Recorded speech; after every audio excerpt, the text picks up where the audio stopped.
For my midterm project, I would like to share a little piece of my culture with the class, specifically the music that has shaped several generations of millions of people on the other side of this world. It is often not political regimes that unite people, but rather shared experiences and history told through art. This was especially the case during the Soviet era, a regime that spanned across 11 time zones and was home to over 200 million people before its downfall. The last generation of Soviets found themselves in a dichotomy of official culture and unofficial culture, the state and the people, public self and private self, truth and lies.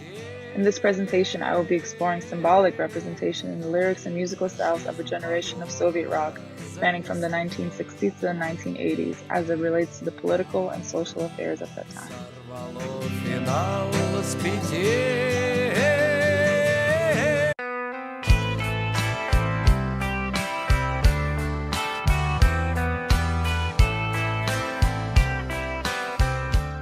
The USSR state had taken many measures to control the influx of popular culture from the West, and took great care to criticize and ban any music that was considered subversive to the party. Their control mechanisms included state-sponsored record companies and government-sanctioned radio and films, which of course only distributed music that was approved by the state. Western music was criminalized, especially during the Cold War, as it was seen by the party as a means to destabilize the Soviet Union. In the early 60s, the music of the Beatles and the Rolling Stones reached the Soviet Union. However, it was of course banned. This meant that only those with Western connections were able to obtain these records and disseminate them to the public through underground means.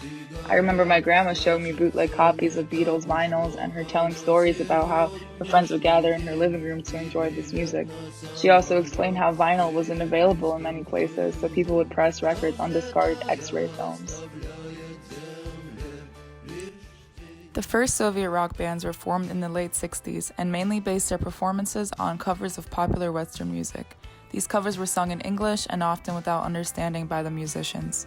The Soviet government decided to jump ahead of the public, so they officially sanctioned pop rock bands, which fell under the umbrella of vocal instrumental ensembles. However, they were very strict about the content of their music, what the musicians wore on stage, how they moved on stage, etc. Unofficial rock bands formed simultaneously. However, they were limited to performing in small cafes and private parties, and they were banned from collecting revenue for any performance or record. Some notable unofficial bands that came out from this early era of Soviet rock were Akvarium and Машина Времени. The invention and popularity of cassette tapes during this time caused an explosion in disseminating subversive music underground.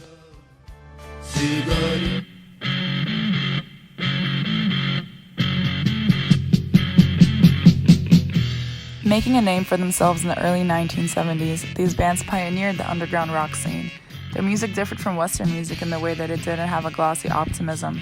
Instead, they explored the desperation and absurdities of the human condition in a melancholy way. Their earliest songs had a distinct folk sound and were mainly acoustic, drawing inspiration from artists such as Bob Dylan. The lyrics in their music was not outright subversive, but rather told pessimistic truths about the human condition, and as a result were viewed by the Ministry of Culture as distortion of the truth. In the late 70s, the sound of rock was more akin to the track you hear in the background, but the lyrics retained the same subtle overtones of desperation and dissatisfaction with the status quo. One particular song by Машина Времени that got them in trouble with the authorities is from Она идет по жизни смеясь, translating to She Goes Through Life Smiling. The lyrics are on the screen.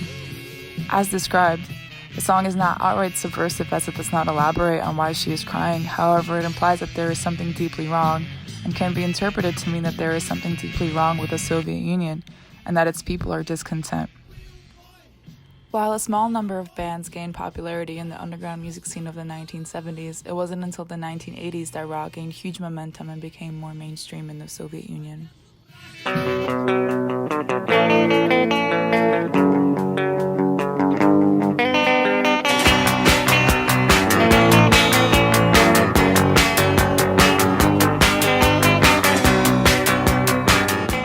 The 80s brought about new political and social struggles in the Soviet Union, with the Soviet-Afghan War that lasted from 1979 to 1989. During the same time, the Soviet Union underwent 3 changes in leadership. Political instability from within the Soviet Union, as well as the ongoing Cold War, greatly influenced the music scene during this time. Underground rock music became angrier and more outspoken than in the previous years. Prior to 1985, musicians could have been sent to labor camps, mental institutions, or go quote-unquote missing for going against the status quo. With Gorbachev being elected in 1985 and implementing the policy of perestroika and glasnost, restrictions on media and culture were eased, allowing for more freedom of musical expression within the vibrant rock scene. One of the most legendary Soviet rock bands, Kino, was founded in 1982 and grew a cult-like following in the Soviet Union. Their music commonly featured anti-war sentiments and messages of political opposition. The song you hear in the background, Grupa Krovi, translated to blood type, refers to the information written on the sleeve of every Soviet soldier's uniform. The song was written in the context of the Soviet-Afghan War, which was widely unpopular throughout the Soviet Union. Featuring a melancholy rhythm and powerful drum beat, Grupa Krovi reflects upon the pointlessness of international conflicts and how the individual soldier suffers at the hands of those whose orders he carries out. Группа крови на рукаве, мой порядковый номер на рукаве. Пожелай мне удачи в бою, пожелай мне не остаться в этой траве, не остаться в этой траве. Пожелай мне удачи, пожелай мне удачи.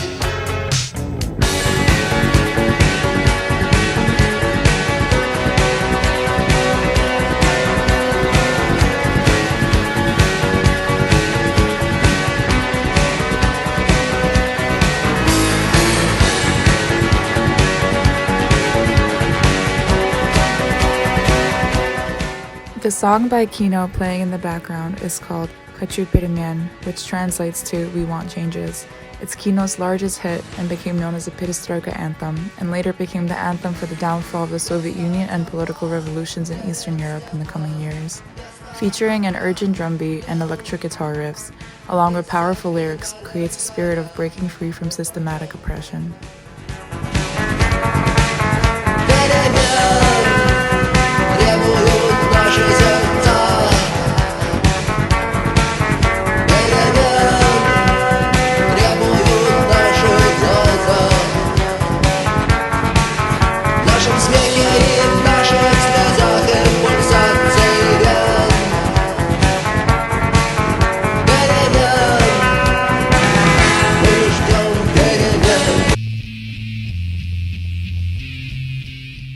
On an even more radical note, musicians also took to outright criticize entire systems and individual leaders. One example is a band called Grazdanskaya Oborona, a Siberian punk band from the 80s. The track playing in the background, Всё идёт по плану, translating to Everything Goes to Plan, features a fuzzy guitar, steady beat, along with progression into chaos of crashing metal objects. The lyrics showcase a satirical history of the Communist Party, as well as discontent with corruption and 5-year plans in the name of quote-unquote political change. Each stanza ends with «И всё идёт по плану», translating to «and everything goes to plan». The writer of the song, Igor Letov, was a self-defined true communist, and in the song criticizes the entirety of the Soviet Union after Lenin's death as being corrupt and not following the intentions of the Russian Revolution, a sentiment held by so many people who came out of the Soviet era. This song is a personal account of a 7-decade-long Soviet experiment.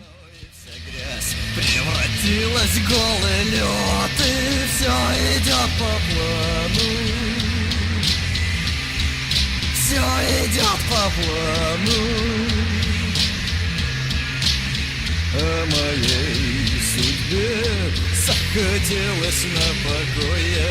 Обещал ей не участвовать в военной игре, но на стена моей серп и молот и звезда, как это трогательно. Серп и молот и звезда, лихой фонарь. Ожидания мотаются, и все идет по плану. Все идет по плану. А моей женой накормили толпу. Мировым кулаком растоптали ей грудь. Всенародной свободы растерзали ей плоть. Так закопайте ж ее во Христе, ведь все идет по плану. Все плану. Все идет по плану. Все идет по плану.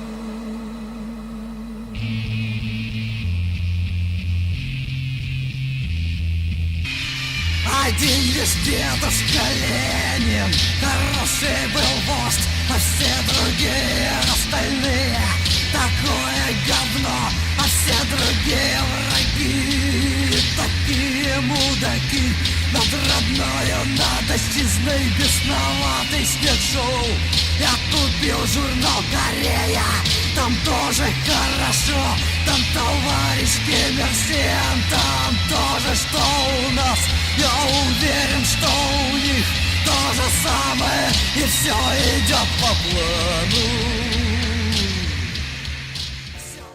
While this presentation only explored a minority of the Soviet rock scene, it could be said that while taking influence from the West, Soviet musicians created something that was inherently their own. Rock music embodied the alternative ideas and subcultures of people who were repressed in the name of homogeneity of culture during the Soviet era. Rock music became a medium for deviance from an oppressive regime, as well as a collective memory of history and struggle for the Soviet people.